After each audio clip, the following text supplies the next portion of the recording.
Assalamualaikum warahmatullahi wabarakatuh. Jadi, pada kesempatan kali ini, kami akan membahas mengenai bukti transaksi.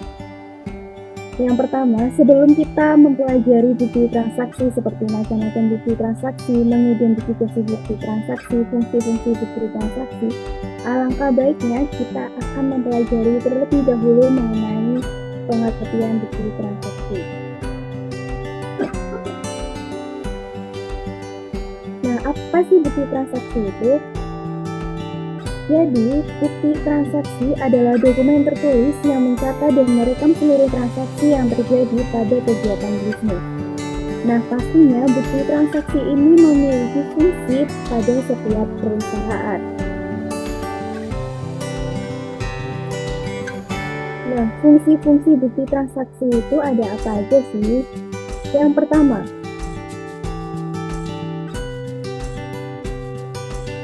menghindari kesalahan dan penyelewengan atas kekayaan perusahaan. Kedua, mengetahui pihak yang bertanggung jawab atas terjadinya transaksi. Yang ketiga, media yang bersih tentang informasi keuangan. Empat, dasar dan acuan pencatatan akuntansi. Dan yang kelima, mengurangi kemungkinan terjadi kesalahan dalam pencatatan transaksi. Selanjutnya, mengenai macam-macam bukti transaksi akan dijelaskan oleh Teguh. Kepada Teguh, dipersilakan. Nah, selanjutnya adalah macam-macam bukti transaksi. Nah, macam-macam bukti transaksi ini ada beberapa macam. Yang pertama yaitu kwitansi. Nah, kwitansi ini adalah bukti transaksi penerimaan uang pembayaran sesuatu barang atau jasa. Kwitansi ini dibuat dan ditandatangani oleh pihak yang menerima uang dan diserahkan kepada pihak yang melakukan pembayaran. Kwitansi yang diterima dari pihak lain merupakan bukti pembayaran kepada pihak yang bersangkutan. Dan kwitansi yang diserahkan kepada pihak lain merupakan bukti penerimaan uang dari pihak yang bersangkutan. Nah, kwitansi ini sekurang-kurangnya dibuat dalam dua rangkap dua. Yang pertama adalah lembar asli, diserahkan kepada pihak pembayar, dan lembar kedua atau tembusan, ini sebagai bukti pembukuan perusahaan. Nah, contoh dari bukti transaksi kwitansi seperti pada di layar ini. Nah, selanjutnya ada bukti transaksi faktur. Nah, faktur ini adalah bukti transaksi pembelian atau penjualan barang dengan pembayaran kredit. Nah, faktur dibuat oleh pihak penjual dan diserahkan kepada pembeli bersama barang yang dijual. Bagi pihak pembeli, faktur yang diterima merupakan faktur pembelian. Sedangkan bagi pihak penjual, faktur yang diterima merupakan faktur penjualan.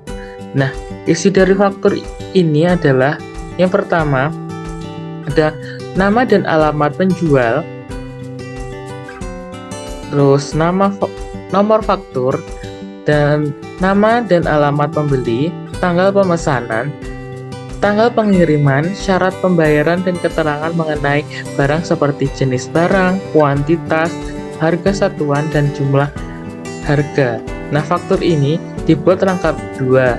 Lembar pertama atau lembar asli diserahkan kepada pembeli, dan lembar dua atau kopian disimpan penjual sebagai bukti penjualan kredit. Nah, bisa dilihat pada layar. Ini adalah contoh dari bukti transaksi faktur. Nah, selanjutnya adalah nota debit. Nah, nota debit ini adalah bukti transaksi pengiriman kembali barang yang telah dibeli kepada penjual atau bisa disebut dengan retur pembelian. Nah, isi dari nota debit ini adalah informasi bahwa perkiraan atau akun lawan didebit atau permintaan pengurangan harga karena pengiriman kembali barang yang rusak atau tidak sesuai dengan pesanan. Nah, nota debit ini dibuat oleh pihak pembeli dan dibuat rangkap dua dengan rincian. Yang pertama lembar asli untuk penjual dan lembar tembusan atau kopian sebagai arsip pembeli. Nah, bisa dilihat di layar, ini adalah contoh dari bukti transaksi nota debit. Selanjutnya adalah nota kredit. Nota kredit ini adalah bukti transaksi penerimaan kembali yang mohon maaf, nota kredit adalah bukti transaksi yang penerimaan kembali barang yang telah dijual atau retur penjualan atau bukti persetujuan dari pihak penjual atas permohonan pembeli untuk pengurangan harga barang karena rusak atau tidak sesuai dengan pesanan. Nah, isi dari nota kredit ini adalah informasi perkiraan lawan atau langganan dikredit akibat penerimaan kembali barang yang telah dijual. Nah, nota kredit ini dibuat oleh penjual dan dibuat rangkap dua dengan rincian yang pertama lembar asli untuk pembeli, untuk lembar dua atau lembar tebusan atau kopian sebagai arsip penjual. Nah, bisa dilihat di layar, ini adalah contoh dari nota kredit. Nah, selanjutnya adalah nota kontan. Nota kontan ini adalah bukti transaksi pembelian atau penjualan dengan pembayaran secara tunai. Dan nota kontan ini dibuat oleh penjual dan dibuat minimal rangkap dua dengan rincian. Yang pertama lembar asli untuk pembeli dan lembar kedua tembusan atau asli juga untuk penjual sebagai arsip. Nah, bisa dilihat pada layar, ini adalah contoh dari nota kontan.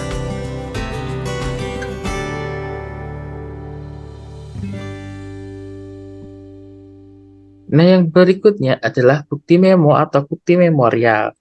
Nah, bukti memo ini adalah bukti transaksi intern, yaitu perintah atau memo yang dibuat pimpinan tertentu perusahaan kepada bagian akuntansi untuk melakukan pencatatan. Nah, biasanya bukti memo ini terjadi pada akhir periode.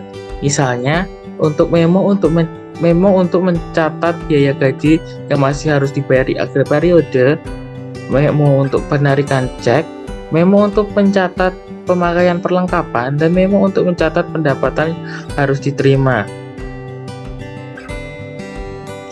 Nah, bisa dilihat sendiri di layar, ini adalah contoh dari bukti transaksi memo. Selanjutnya adalah bukti transaksi cek. Nah, cek ini adalah surat perintah kepada bank dari orang yang menandatangani untuk membayar sejumlah uang yang tertulis dalam cek kepada pembawa atau orang yang namanya disebut dalam cek. Nah, cek ini sebenarnya itu bukan surat bukti, melainkan merupakan bukti pembayaran kepada pihak lain dan dibuat oleh pihak pembayar. Nah, jika di dalam lembaran cek ditulis nama orang yang dibayar, maka cek itu hanya bisa diuangkan ke bank oleh orang yang namanya ditulis dalam cek atau disebut dengan cek atas nama. Dan jika dalam lembaran cek setelah kata kepada ditulis kata tunai atau cash atau pembawa, maka cek tersebut dapat diuangkan ke bank oleh siapa saja atau disebut dengan cek atas unjuk. Nah, lembaran cek ini terdiri dari dua bagian. Yang pertama adalah lembar utama lembar utama ini diserahkan kepada pihak lain sebagai alat pembayaran. Dan yang kedua adalah struk atau bonggol cek. Nah, struk atau bonggol cek ini dijadikan bukti tambahan yang disatukan dengan kwitansi bukti pembayaran. Nah, bisa dilihat di layar, ini adalah contoh dari bukti transaksi cek. Nah, untuk selanjutnya adalah bliet giro. Nah, bliet giro ini adalah surat perintah dari nasabah suatu bank kepada bank yang bersangkutan untuk memindah bukukan sejumlah uang dari rekeningnya ke rekening penerima yang namanya tersebut dalam bliet giro pada bank yang sama atau bank yang lain. Nah, penerima bliet giro ini tidak bisa menukarkan dengan uang tunai kepada bank yang bersangkutan, tetapi menyetorkan bliet giro kepada bank sebagai tambahan simpanan pada rekeningnya. Bliet Giro ini dibuat oleh pihak yang membayar diberikan kepada yang menerima. Nah, sedangkan pihak pembayar ini menyimpan sus atau potongannya. Bisa dilihat di layar, ini adalah contoh dari bukti transaksi Bliet Giro. Selanjutnya, setelah kita mempelajari mengenai pengertian bukti transaksi, fungsi bukti transaksi, macam-macam bukti transaksi, kita akan mengidentifikasi bukti transaksi.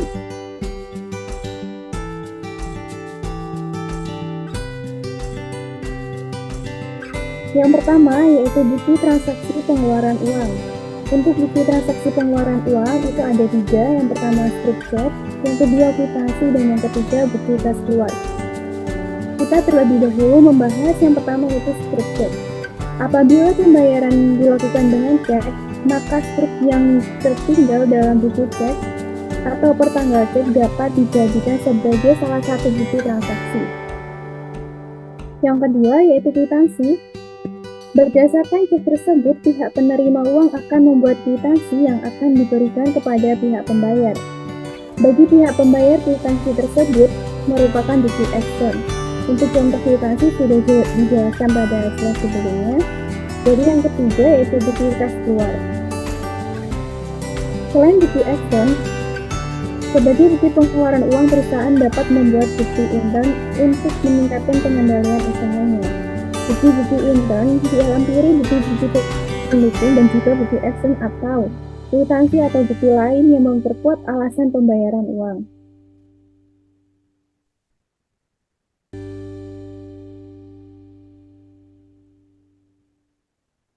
Selanjutnya yaitu kita akan mempelajari mengenai bukti transaksi penerimaan uang. Ada 3 juga, yang pertama yaitu bukti transaksi cek. Jika penerimaan uang berupa cek, maka lembar cek dapat dijadikan bukti pertama penerimaan. Yang selanjutnya akan dibuatkan bukti penerimaan uang yaitu kwitansi. Yang kedua yaitu strip kwitansi atau kopi kwitansi. Pada saat menerima pembayaran atau uang, penerima uang membuat dan menandatangani kwitansi yang bermaterai sesuai dengan peraturan di atas materai. Lembar utama diserahkan kepada yang membayar. Struktur tanggal pada buku kwitansi atau kwitansi dibuat rangkap 2, yang asli dan materai diserahkan kepada pembayar, tembusan atau kopi sebagai arsip. Struk atau kopi kwitansi sebagai bukti transaksi penerimaan uang. Selanjutnya yaitu bukti transaksi kas masuk.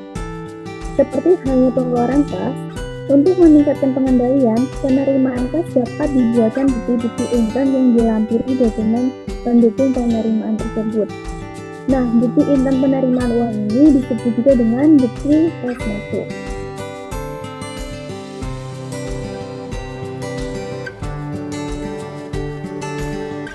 Selanjutnya yaitu bukti pemberian kredit. Pemberian kredit atas barang-barang dilakukan dengan perjanjian mengenai syarat-syarat pembayaran dan syarat-syarat penyerahan. Setelah terjadi kesepakatan, barang dikirimkan oleh penjual kepada pembeli, disertai dokumen-dokumen seperti faktur dan surat pengiriman barang.